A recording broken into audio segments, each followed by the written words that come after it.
As novas regras internas aprovadas pelo Supremo Tribunal Federal, que, entre outras medidas, altera para 90 dias o prazo máximo para a devolução dos pedidos de vista dos processos, ou seja, a suspensão de um julgamento feita por ministros para analisar melhor um caso. Isso deve causar uma mudança quase que imediata na legislação trabalhista. Sendo assim, deve ser colocada em pauta a votação da ação direta de inconstitucionalidade que trata da denúncia da Convenção da Organização Internacional do Trabalho para acabar com a demissão sem justa causa. É sobre esse assunto que a gente conversa agora com o professor e advogado especialista em direito trabalhista Gabriel Henrique Santoro. Um prazer tê-lo aqui conosco. Bom dia, tudo bom, Gabriel? Muito bom dia, Jefferson, bom dia a todos que estão nos ouvindo. Primeiramente, aí, dar um feliz ano novo para todos que estão nessa manhã do dia 2 aí, já trabalhando novamente, já retomando as suas vidas. E estou aqui à disposição de vocês para tentar ajudar na compreensão desse tema que eu acho que é bastante interessante, que virá a pauta nesse primeiro semestre de 2023, tudo indica, e que vai dar uma mexida, com certeza, aí no mercado de trabalho, a depender da decisão que o Supremo Tribunal Federal vier a tomar. Obrigado e igualmente, Gabriel. Olha, só para contextualizar, a gente está falando aqui de uma ação proposta pela CONTAG e pela CUT, né, a Confederação Nacional dos Trabalhadores na Agricultura e Central Única dos Trabalhadores, que questiona um decreto de 96, ainda no governo FHC, que revogou uma convenção da Organização Internacional do Trabalho que garante que empregados só possam ser dispensados por justa causa, ou seja, quando o empregado comete uma falta grave ou por motivo econômico, no caso aí de comprovação de que uma empresa precisa de cortes de gastos ou que está num processo de reestruturação. No mínimo, assunto polêmico, né, Gabriel? Bastante polêmico. Tudo começou lá atrás, né, há mais de 25 anos, basicamente, quando o Brasil assinou, né, a Convenção 158 da OIT. Essa convenção, basicamente, não é que ela impede o empregador de mandar ninguém embora, não é isso. Mas ela cria uma figura do justo motivo. Então, para que a empresa possa dispensar o empregado, ela teria que justificar o motivo pelo qual ela o está fazendo. Seja porque o empregado cometeu um ato de indisciplina, uma insubordinação, uma justa causa típica que nós temos já aqui no Brasil. Ou se a empresa comprovar que ela está passando por uma situação difícil do ponto de vista financeiro, do ponto de vista de reestruturação, e aí ela poderia dispensar aquele empregado. Essa convenção ela foi internalizada no Brasil, né? O presidente à época, Fernando Henrique, assinou a Convenção 58, admitindo que o Brasil era um país signatário. O Congresso Nacional ratificou a entrada dessa convenção no nosso sistema jurídico, e eu imagino que aquela época, em 96, logo depois que essa convenção foi internalizada no nosso sistema, alguém parou para olhar a Constituição e falou: meu Deus, a gente assinou algo aqui que complica muito a nossa vida. Porque aqui no Brasil, desde a Convenção de 88, a gente permite que os empregadores dispensem os seus empregados sem justa causa, desde que sejam pagas as verbas rescisórias. Então, o Brasil não impede a dispensa do empregado sem justa causa, ele permite a dispensa, salvo em alguns casos específicos, como o caso de uma mulher grávida, de uma pessoa que é sindicalista e assim por diante. Mas, via de regra, o sistema permite a dispensa sem justa causa. O que aconteceu na sequência, 4 meses depois? O presidente Fernando Henrique, unilateralmente, foi lá e denunciou, que é o termo jurídico que a gente usa. Ele falou: olha, voltei atrás, não quero mais essa convenção no Brasil. Estou revogando a Convenção 158 do ordenamento jurídico. Mas qual é a questão jurídica que está posta para o Supremo desde 96? O presidente Fernando Henrique poderia fazer isso sem o aval do Congresso Nacional? O presidente pode unilateralmente revogar os efeitos de um decreto, de uma convenção internacional, sem a chancela do Poder Legislativo? Então, essa é a questão que está posta para o Supremo. Já existem votos suficientes, se não houver nenhuma modulação, tal, para que essa convenção, que essa denúncia que o presidente Fernando Henrique fez seja considerada inconstitucional, ou seja, aquele ato do presidente Fernando Henrique que falou esse decreto não vale mais aqui no Brasil, ele seria declarado inconstitucional e, por consequência lógica, os efeitos da Convenção 58 voltariam a valer aqui no Brasil de forma imediata, vamos Agora, dizer assim. Gabriel, além dessas questões legais que certamente estão sendo analisadas aí pelo STF, eu também te pergunto, imaginando que seja revogada essa decisão do FHC, ou seja, fique proibida a demissão sem justa causa, ou por questões econômicas, não é?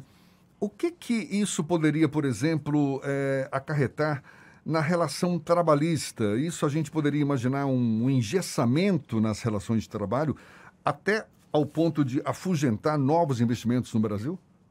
Eu tenho certeza que sim, William. Esse momento de instabilidade jurídica já gera uma insegurança, né?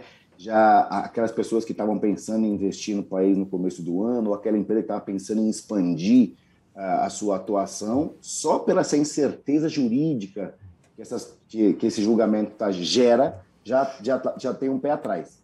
A partir do momento, então, que se porventura o Supremo confirmar a aplicação da Convenção 58 no Brasil, ela vai tornar ainda mais engessado o mercado e, fatalmente, aquela pessoa que está pensando, poxa, eu vou tentar expandir, vou criar aqui uma unidade da minha empresa em uma cidade X, vou tentar ampliar a minha atuação num ramo novo, ela vai ter medo, porque, poxa, se de repente não der certo e ela quiser voltar atrás ou ela quiser diminuir a sua capacidade produtiva, ela não vai conseguir dispensar aquele empregado. Ah, Gabriel, mas você acabou de falar que poderia dispensar se eu conseguisse provar que eu diminuía a minha capacidade econômica. Sim, mas essa prova não é de uma hora para outra, né? Eu teria que mostrar para o judiciário, mostrar para uma junta específica que eu realmente tive uma diminuição da minha capacidade. Isso leva tempo, isso pode gerar questionamento por parte do empregado que foi dispensado. E, obviamente, isso gera gastos, gera insegurança para a empresa. É algo realmente que pode afugentar, sim, tanto os investidores que já estão no país e que queriam aumentar a sua participação, quanto novos empresários que poderiam vir e agora falam, não, aqui no Brasil é perigoso porque eu não quero entrar num negócio que depois, no futuro, eu não possa me desfazer sem ter grandes custos. Professor Gabriel, bom dia, Ernesto Marques aqui. Eu questiono essa sua assertiva, assim, quando essa Convenção 58 foi ratificada pelo Brasil, com o presidente Fernando Henrique ainda, o país vivia um desemprego muito alto, que se agudizou depois.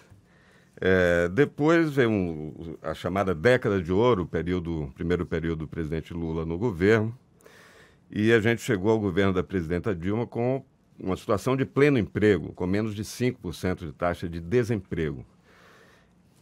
Nada mudou, a convenção estava valendo. E agora a gente vive novamente uma situação de grave desemprego, desalento, inclusive, e a convenção continua aí. Com esse argumento de que isso pode afugentar investimentos, sobra o quê para o trabalhador brasileiro? Depois da reforma trabalhista, depois da reforma previdenciária, o que é que o trabalho tem que dizer para o investidor aqui no Brasil vir e se sentir seguro? Que a gente revoga a Lei Áurea também? Não, bom dia, Ernesto, tudo bem? Na verdade, a convenção não chegou a vigir no país de forma plena, porque, como a gente mencionou aqui, 4 meses depois que ele foi aprovado, lá em 96, o presidente Fernando Henrique já revogou. Então, a OIT, essa convenção internacional, não chegou a ter efeitos práticos no país. Ela está suspensa desde então. Nós não tivemos a oportunidade ainda de verificar como que se daria na prática essa Convenção 58 se ela tivesse, de fato, instaurada no nosso sistema. Perfeito. O meu questionamento é sobre até que ponto uma legislação como essa interfere de fato na realidade que a gente vive. Porque, por exemplo, se fala muito sobre o custo da legislação trabalhista e do peso dos direitos dos encargos trabalhistas. Mas quando a gente vê exatamente a situação de pleno emprego, aí era com a velha CLT. Depois veio a reforma trabalhista, se permitiu a terceirização, a uberização, e a gente está num desemprego absurdo. com a legislação absurdamente flexibilizada e com menos direitos do que a gente tinha 5 ou 10 anos atrás, né? Lá em O 2017... peso disso para a gente mudar de fato a realidade, né? Lá em 2017, eu, quando lecionava para graduação ainda, eu conversava com meus alunos há 6 anos atrás, falando, olha, eu não acho que o direito do trabalho, que é a área que eu atuo, que eu leciono, que eu fiz aí o meu mestrado, eu não acho que é o vilão de tudo, né? Acho que realmente a reforma trabalhista não era culpada pelo desemprego e também não era a única lei favorável quando a gente vivia uma época de pleno emprego. Acho que o direito do trabalho tinha ali algumas necessidades de adaptação, mas também acho que foi feito de forma muito assodada lá em 2017. Não foi feito da melhor maneira quando a gente passou pela reforma trabalhista da Lei 13.467. De toda forma, eu acho que isso é um assunto interessante, é um assunto para ser debatido, mas a Convenção 58, ela vai por um caminho, eu não vou dizer que na contramão do mundo, não é isso, mas ela traz essa ideia de estabilidade ou de garantia provisória de emprego, que, do ponto de vista empresarial, e aí eu posso falar mesmo, com os meus clientes que eu atuo no escritório, que a gente faz uma advocacia do direito empresarial, do trabalho, na grande parte aqui no escritório, a gente sente um receio de, poxa, se aquele empregado estiver performando mal, ou se ele não estiver respondendo da forma que eu acho que ele tem que responder, eu não vou poder dispensá-lo? Não, você até pode, mas daí vai ter que abrir um procedimento, vai ter que envolver sindicato, vai ter que fazer uma comissão para que a gente julgue. É muito burocrático, você burocratiza algo que no Brasil hoje é rápido, né? Você dispensar um empregado no Brasil, desde que você tenha dinheiro para pagar verba rescisória, não há grandes burocracias para você fazer isso. A partir do momento que a Convenção 58 passa a integrar o sistema brasileiro de normas, aí a gente vai criar assim, uma burocracia que até hoje não existe. E quando a gente fala em burocracia, a gente fala em aumento de gasto, a gente aumenta em custo, seja do custo do departamento jurídico da empresa, seja da contabilidade. Mais ações trabalhistas. Mais ações trabalhistas questionando, obviamente, as dispensas, porque ainda que a empresa conclua que, olha, esse empregado realmente não performou bem, ou a empresa está passando por uma reestruturação, a gente precisa, sim, diminuir os nossos empregados, fatalmente isso vai ser questionado na justiça, porque todo empregado, ou a maioria deles, que for dispensada por este motivo, poderá procurar o judiciário para questionar a decisão da empresa. Então, a gente tenderá a ter mais demandas trabalhistas para um judiciário que já está sobrecarregado. Então, é algo que me preocupa. A gente está conversando... Desculpa, pode falar. A gente está conversando aqui com o professor e advogado especialista em direito trabalhista, Gabriel Henrique Santoro. Só para finalizar, Gabriel, porque a gente está numa virada de chave aí, o início de um novo governo federal, que já sinalizou a disposição de rever a atual legislação trabalhista, de possivelmente flexibilizar mais ainda essa legislação. Ou seja, haveria um clima ou um cenário mais favorável a uma decisão do Supremo no sentido de fato, proibir as demissões sem justa causa? Na sua avaliação, você acha que tem clima favorável para isso? Eu acredito, Jefferson, que a solução vai se dar de uma forma prática, né? Me parece que assim que esse tema for pautado no Supremo e pelo novo regimento, que a gente volta aqui para o começo da nossa conversa, isso vai ser feito nos próximos meses, porque agora o Supremo exige os julgamentos de vistas têm um prazo máximo de 90 dias, então a gente vai ter essa questão colocada no primeiro semestre fatalmente. O que eu acho que vai acontecer é ou o Congresso Nacional vai ratificar, ou seja, vai concordar com o ato de renúncia do presidente Fernando Henrique, vai chancelar a denúncia que ele fez em 96, e aí tudo bem, resolvemos o problema, porque a partir do momento que o Congresso chancela o ato do Executivo, a questão jurídica morre, né? A gente já vai ter resolvido o problema, ou se o Congresso for muito refratário a esse novo governo e quiser medir forças com o governo que acabou de ser empossado ontem, é possível que o Supremo Tribunal Federal module os efeitos da decisão dele.